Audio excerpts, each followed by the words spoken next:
Several states have started easing mask restrictions, and Ecuador's national police confiscated more than 6 tons of cocaine. The father of a student killed at Parkland continues to advocate for gun reform. In the U.S., it's closing its embassy in Kiev. All this and more right here on WCTV.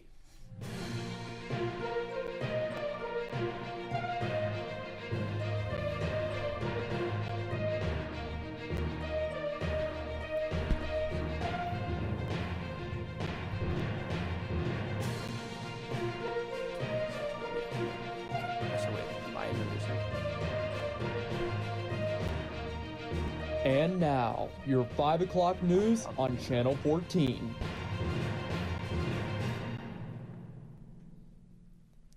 Hello, I'm Joe Venzel. And I'm Nick Staso. In our top story of the day, Borough and State Police found 2 people deceased at a residence on Morris Street. Rachel Pellegrino has the story. Greene County Police and State Police responded to an incident on Morris Street where a black male and white female were found deceased yesterday morning.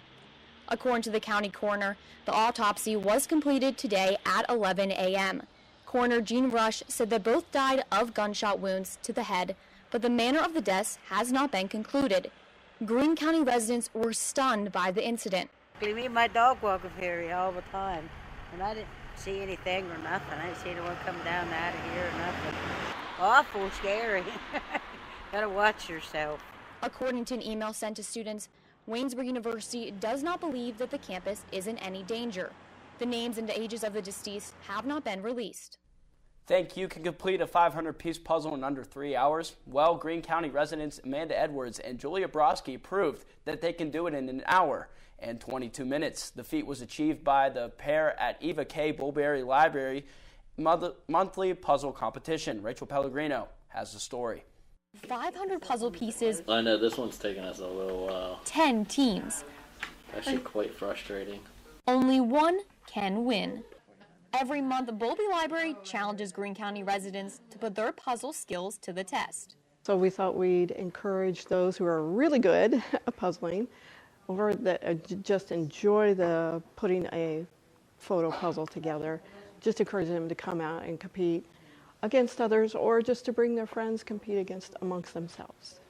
The competition might be friendly, but it can get intense. Yeah, and there are a couple teams, they actually get together at each other's house just to compete, just to practice. So they take this very seriously. Even when the competition gets tough, the teams are able to keep a positive spirit. We found that we're way out of our league, but we're going to keep trying. The puzzles may change every month, but there's just one piece that always seems to fit. It's just a sense of community, and also a good reason to come to the library and see that we are more than just sitting at tables and reading books. We love it. It's just fun. I may not have been as fast as the competitors today, but I was able to finish my own puzzle. Reporting for WCTV, I'm Rachel Pellegrino. Music filled the Waynesburg University GPAC Thursday night as musician Paul Coral Binkley took to the stage with his guitar. Aaron Lang was at the performance. Guitarist Paul Coral Binkley took the stage Thursday along with his wife Erin and friend David. Binkley began recording music in 1986 and has performed in locations such as the Lincoln Center and the Kennedy Center. I started out doing it just because it was fun and it was cool, you know. Then it became a career. The trio performed original music, including songs from Paul's own musical, Jack,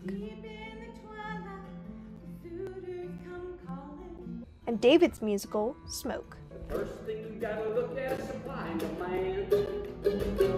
Paul says that performing has become his career, but writing original music is what he truly enjoys doing. Paul also expressed how thankful he is to be back in front of a live audience. The energy of it is a big part of why we do this in the first place. This is Aaron Lang, Channel 14. Stream into STEM classes are being held at the local Bowlby Library. Brock Owens was there to see what it was all about. Thursday night, the Eva K. Bowlby Library had its Stream in the STEM program, but this week, it was more like launching in the STEM. But what are these kids doing with science, technology, engineering, and math? This week we had a Valentine's Day catapult experiment. That's right. She said catapult. Students built catapults and then launched different Valentine's Day candy. It's really just to get them interested in, building things with their hands and using different science and technology, and just to have fun with it. So the program's built for fun, but do the kids really enjoy it? They like pretty much any time we bring them to a program at the library. They always enjoy it, and a lot of times they're meeting new kids who they don't hang out with at school. All right, so the fun is real, but it isn't all just fun and games. We had a little competition to see if we could get them to hit a target and land in a bowl for a prize. But the main goal of the program? Just try to keep that passion growing within them as they go through school. I just like to get them exposed to more things than I can think of to do with them at home. Right now in the winter, we've had it once a month. But that's changing soon. The spring story classes start again in March. We're going to have it every week for 10 weeks. From the Bowlby Library, reporting for WCTV, I'm Brock Owens. COVID-19 has changed the face of sports as we know it. WCTV's Nick Staso sat down with a player from the Waynesburg University women's basketball team for a quick interview on what the changes look like now. Nick Staso here with WCTV News, and today I took some time and interviewed Hannah Jones, who was the daughter of Coach Sam Jones, who coaches the women's basketball team here at Waynesburg University. And today I asked her, what's the COVID protocols being an athlete at Waynesburg?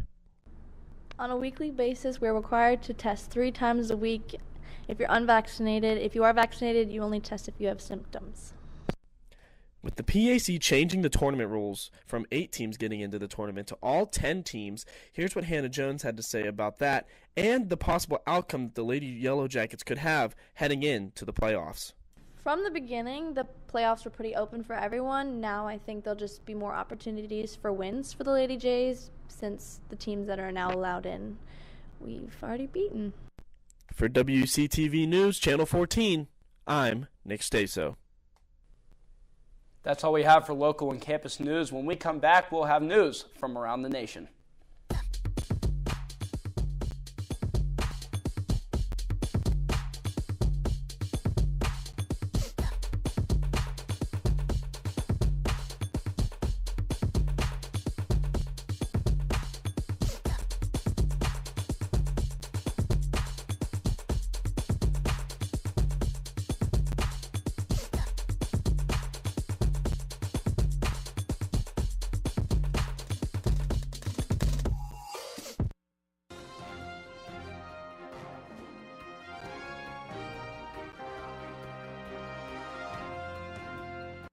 As COVID-19 cases drop in the U.S., several states have started easing mask restrictions, but the Department of Health and Human Services is warning parents with young children to remain cautious now that a vaccine for children under 5 is likely months away. CNN's Alex Field reports.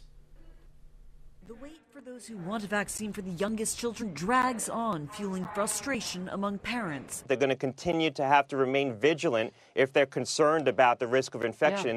The FDA announcing it will wait for more data before considering emergency use authorization for vaccines for children under 5. Pfizer and BioNTech say they expect to have data on a 3-dose regimen available in early April. That as more cities and states announce plans to abandon more pandemic-related precautions, though the CDC still has yet to issue new guidance on lifting restrictions. I think what you're going to see the CDC do, though, is come out with guidance that's more specific to communities, that's based on what the local prevalence is. And that's probably where they should have been all along. New COVID cases are the lowest they've been since December, averaging fewer than 200,000 daily. But with an average of more than 2,300 Americans still dying daily, the federal government is pumping money into COVID therapies. The Army's striking an $855 million deal for AstraZeneca's antibody cocktail, which has seemed to work well against Omicron for people who are immunocompromised or can't be vaccinated. The Biden administration also working to deliver where needed other treatments that are still in short supply. We continue to encourage every governor to do everything they can to make sure their citizens don't get sick and need these treatments. And the more they do all the preventative measures, vaccination, masking, testing, the more they can assure themselves that they won't need these treatments later on as dramatically. The only surviving portion of a federal vaccine mandate takes effect today, requiring the first shot of a vaccine for healthcare workers in 24 states not previously covered by vaccine mandates. The Supreme Court upholding the mandate, which applies to facilities that receive federal funding, in a ruling last month. It's been 4 years since the tragic shooting at Marjory Stoneman Douglas High School in Parkland, Florida, left 17 students and faculty dead. The father of a student killed that day has since become a vocal advocate for gun reform, and he's pressuring the Biden administration along with a coalition of advocacy groups. Daryl Forges has the details. Valentine's Day is more than a Hallmark holiday for the Parkland, Florida community. It's a constant reminder of loss. 4 years ago, a gunman killed 17 students and faculty members at Marjory Stoneman Douglas High School. Words cannot express the tremendous grief our students, employees, families, school district, and community have experienced. The superintendent of Broward County Public Schools leading a moment of silence Montalto, and reading of the names of the victims. Joaquin Oliver. Early Monday morning, Manuel Oliver, the father of one of the victims, 17-year-old Joaquin Oliver, climbed a crane near the White House to deliver a message to President Joe Biden, unfurling a banner that read, 45,000 people died from gun violence on your watch. Manuel, still Joaquin's dad, he's representing Joaquin in a way to be heard. D.C. police say 3 people were arrested after the demonstration. Several advocacy groups, including one founded by the Olivers, rallied outside the White House Monday, urging President Biden to take more aggressive action on gun reform. And the fact that they haven't done everything and anything in their power is unacceptable. The rally in D.C. kickstarted the launch of an online tool called Shock Market to track every incident of gun violence since the president took office. I'm Daryl Forges reporting. The president saying in a tweet Monday that the White House mourns with the Parkland families whose lives were upended and stand with those working to end the epidemic of gun violence. Congress must act. Ecuador's national police confiscated more than 6 tons of cocaine in one of the ports of Guayaquil. The cocaine was found inside a container full of boxes of bananas headed to Belgium. Upon opening the boxes, authorities found several rectangular blocks containing cocaine hydrochloride. In a statement, the National Police presumed that the confiscated value is more than $14 million, and upon arrival at its destination, it would have valued more than $260 million. Authorities called the operation St. Valentin or Valentine's. New Mexico police have identified a man in custody after a stabbing spree Sunday that left 11 people hurt across the city of Albuquerque. Police say 43-year-old Tobias Gutierrez is suspected of attacking people at 7 different locations, including one near the University of New Mexico. No deaths were reported, but 2 victims were listed in critical condition. Police captured Gutierrez without incident as he tried to escape on a bicycle. He is charged with 2 counts of aggravated battery with a deadly weapon. A knife was found near him at the time of his arrest. Albuquerque police have not identified a motive and the investigation is ongoing. Gutierrez is expected in court Tuesday. The U.S. is closing its embassy in Kiev, Ukraine's capital, amid rising tensions of a Russian invasion. Officials have previously ordered all American citizens and U.S. government employees in the country to leave, but a small group of diplomatic professionals remained. Those workers will be temporarily relocated to western Ukraine to be further away from where Russian troops are amassing on the country's borders. The State Department says the decision was made to protect the staff's safety as the situation on the border deteriorates. Secretary of State Antony Blinken says he still hopes to resolve the dispute diplomatically. Federal hate crime trials of 3 Georgia men convicted of Ahmaud Marbury's murder is now underway. Monday opening statements began after 12 jurors were selected to serve in the trial of father and son Gregory and Travis McMichael and their neighbor William Roddy Bryan. The jury is made up of 8 white jurors, 3 black jurors, and 1 Hispanic juror. They will decide whether the McMichaels and Bryan are guilty of acting out racial animus when they chased down and murdered Arbery back in February 2020. All 3 men are charged with interference with rights and attempted kidnapping. The McMichaels also face a weapons charge. The men are currently serving life sentences from their murder convictions in state court back in November. The McMichaels initially agreed to plead guilty as part of the plea deal, but the judge rejected that deal. A California community is mourning after a teen died in a skiing accident this weekend. It happened at Palisades Tahoe Resort in Placer County, California. Authorities say 2 skiers collided on a trail Sunday. One of them, Scotty Lapp, died. He was a sophomore at Tahoe High School and a member of a local ski team. The other teen involved in the accident recovering at the hospital. Their condition, unknown. Florida officials are releasing more information about the death of Brian Laundrie, the man who prompted a nationwide manhunt following his fiancée, Gabby Petito's death. The Sarasota medical examiner released an autopsy report on Laundrie Monday. The final report concluded he died from a gunshot wound to the head, and Laundrie's skeletal remains were under up to 3 feet of water for some time before he was found in the Carlton Reserve in Sarasota County last October.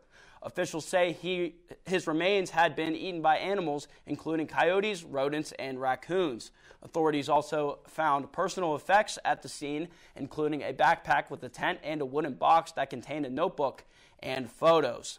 According to the FBI, Laundrie wrote in a notebook he was responsible for Petito's death before taking his own life. The couple were on a road trip together when he returned to Florida alone in September. Petito's remains were later found in Wyoming's Bridger Teton National Forest, and her death was ruled a homicide by manual strangulation. That's all we have for national news. When we come back, we'll have Aaron Lang with your business and entertainment update. But first, we have Rachel Pellegrino outside with a sneak peek at your weather for the week. Rachel? Punxsutawney Phil may have forecasted 6 more weeks of winter, but so far this week, it's looking like winter might not be here much longer. Stay tuned for a full weather update on Channel 14.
Hello and welcome back. I'm Erin Lang, here with your business and entertainment update. The Academy is bringing back live hosts for the Oscar Awards this year. 3 of them. Amy Schumer, Wanda Skies, and Regina Hall are reportedly set to each host 1 hour of the telecast. That's according to reports, but the Academy of Motion Picture Arts and Sciences hasn't confirmed. The official announcement is reportedly coming Tuesday morning on Good Morning America. The last 3 Oscars newscasts have not had any host. Last year's show saw the lowest ratings in the ceremony's broadcast history, which is likely what led producers to shake things up. The 94th Oscars is set to air March 27th. The View cast is back to normal. Monday, Whoopi Goldberg returned to the morning talk show for the first time since her suspension 2 weeks ago. ABC News disciplined the comedic actress over comments she made about the Holocaust. During the show's discussion of a Tennessee school district's ban of the book Moz, Goldberg said, quote, "The Holocaust isn't about race, and that it involved 2 white groups of people." She later apologized for the controversial statements. Monday, Goldberg did not mention her suspension during her return. She thanked everyone who reached out to her, saying that she listened. Valentine's Day spendings is up compared to last year and expected to reach its 2nd highest level ever. That's according to the National Retail Federation, which surveyed people about their plans to celebrate given the state of the pandemic and despite the holiday falling on a Monday after the Super Bowl. In today's Consumer Watch, how supply chains disruptions may impact the holiday and the surprising gift that's making history this 2022.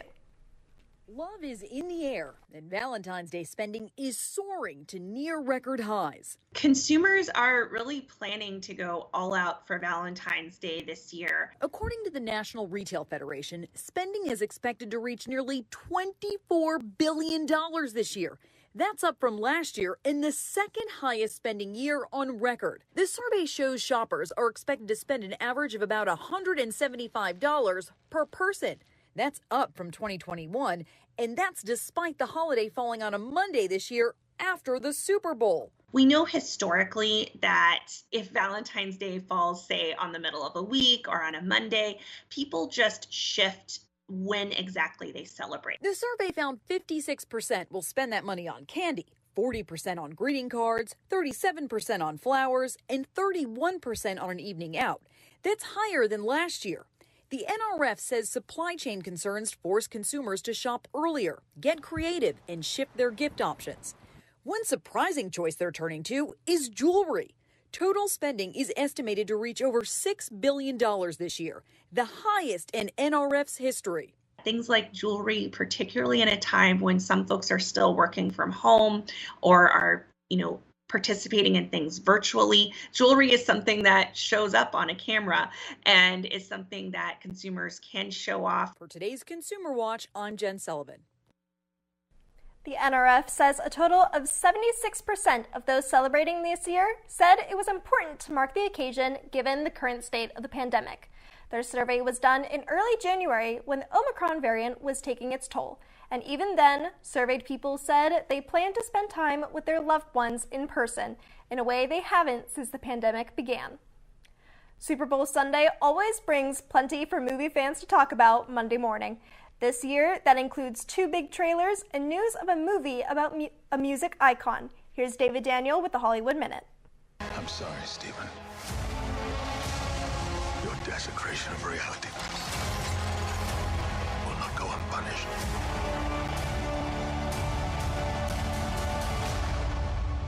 We should tell him the truth. Things get, well, strange in the latest trailer for Doctor Strange in the Multiverse of Madness. Benedict Cumberbatch and Elizabeth Olsen lead the cast of the Marvel movie, arriving in theaters May 6th. I'm telling you, it's got worse since the tension between me and Mr. Muhammad. One Night in Miami star Kingsley Ben-Adir is going from playing Malcolm X to another icon, Bob Marley. The British actor is set to play the reggae artist who became a worldwide symbol of Jamaican music and culture. King Richard director Ronaldo Marcus Green is on board to direct the biopic. What's a bad miracle?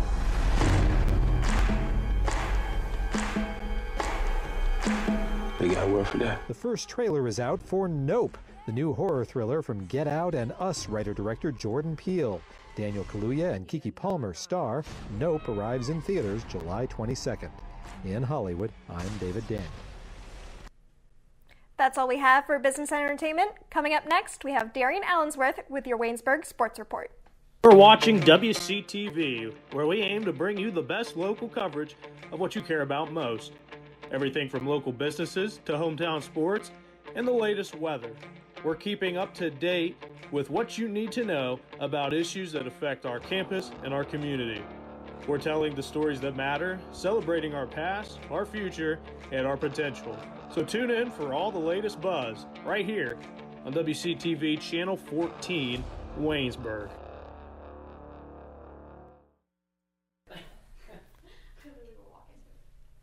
This past Saturday was a busy day for Waynesburg in the Rudy Marisa Fieldhouse, and it just wasn't just basketball. Waynesburg hosted the PAC Wrestling Championships with Washington and Jefferson and Teal attending.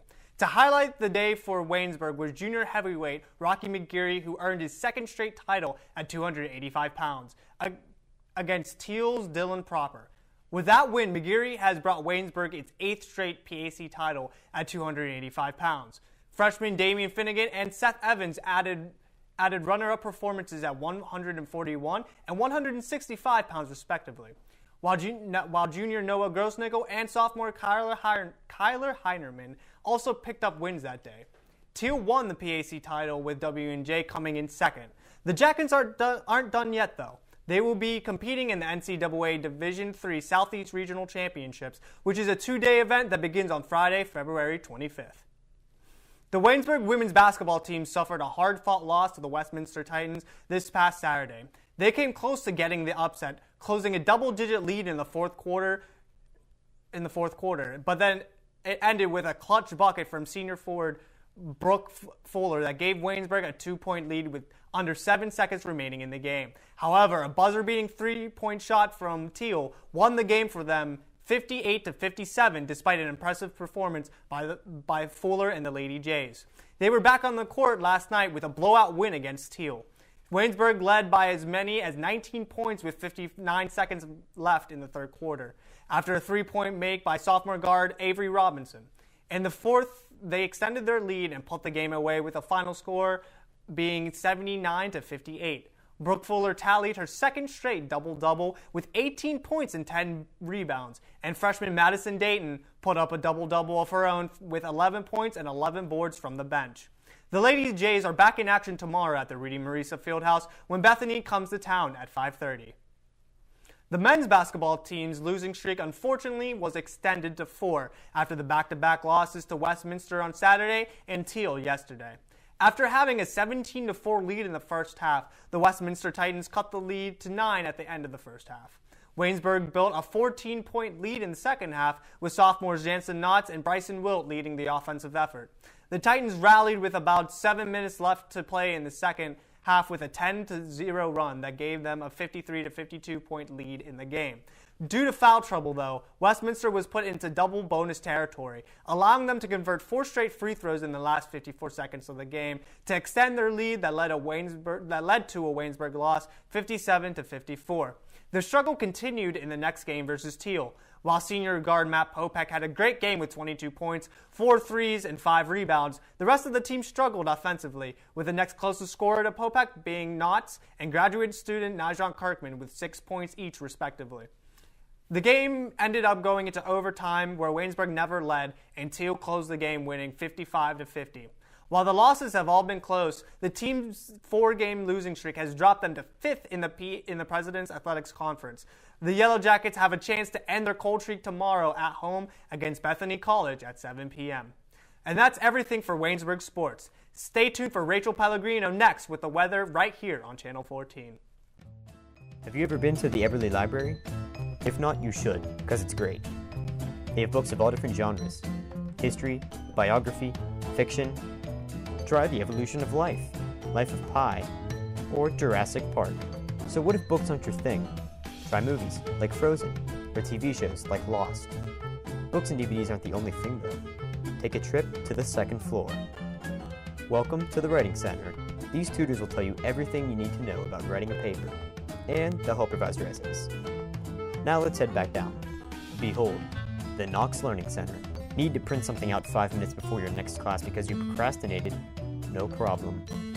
You can also print off pictures of dogs. Because, well, you can. So grab your homework, laptop, and textbook, and study diligently. Bring your lunch too. Actually, you can't. That's illegal. Now you know the Everly Library. Stop by anytime. Seriously, it's open all week.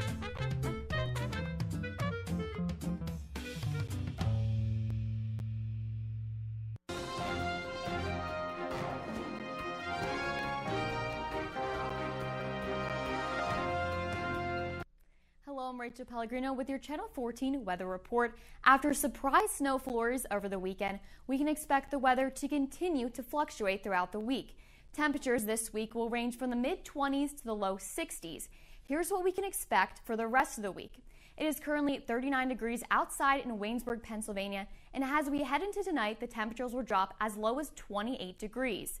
Then, moving into tomorrow, we can expect a high of 63 with a low of 51, accompanied by partly cloudy skies. Then, as we approach the end of the week, rain clouds will start to move in Thursday with an 80% chance of rain throughout the day. The high will be 56 with a low of 23 degrees. The skies will clear up for the rest of the week, however, but temperatures will begin to cool down. Friday will bring partly cloudy skies and a high of 33 degrees and a low of 21 degrees. Saturday will have a high of 43 degrees and a low of 23, and Sunday will be a high of 52 and low of 32. Moving into midterms week here at Waynesburg University, we can expect slightly warmer temperatures ranging from the mid-30s to 60s. If you're planning on studying outside, Monday would probably be the best day to do it. Monday will bring a high of 59 and low of 37, accompanied by sunny skies. However, these sunny skies will not be here long. Rain clouds will move in on Tuesday and most likely stay throughout the rest of next week. I'm Rachel Pellegrino, and this has been your 7-day forecast. Thank you, Rachel and Nick. Final newscast before spring break. Wow. You know, midterms coming up next week. What are you seeing in your classes? I'm actually doing pretty well this semester so far, but I'm pretty excited for midterms. What about you, Joe? No, I'm very excited about midterms. Then we got a whole week off, spring break, yes, and that has been our coverage here of national and local news on WCTV. You have been watching WCTV News every Tuesday at 5 o'clock. This has been a presentation of WCTV.